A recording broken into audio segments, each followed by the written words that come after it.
जब किसी इंसान के लिए हमारे दिल में कड़वाहट आ जाती है तो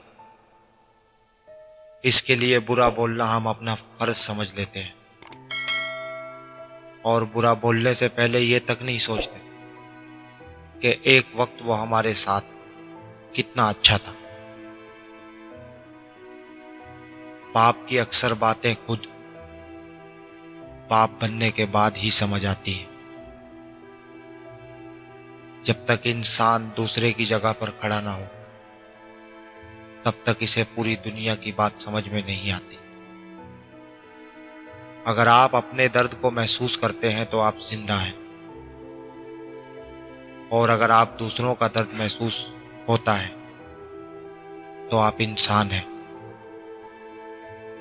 अफवाहों से मत डरो, ये हमेशा ऐसे लोग फैलाते हैं जो आपकी कामयाबियों का सामना नहीं कर सकते। मनफी सोचें वो भारी बोझ हैं जो हम हर वक्त अपने साथ उठाए फिरते हैं।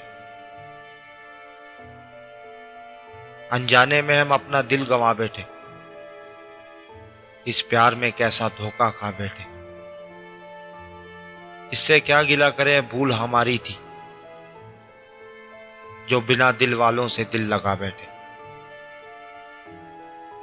जिंदगी की ठोकरें बहुत निराली होती हैं, जब भी लगती हैं किसी की असलियत दिखा जाती है, कुछ ना कुछ सिखा जाती है। पर्दानशी कोई रहता नहीं उम्र भर, वक्त की रफ्तार से उतरते हैं नकाब लोगों के।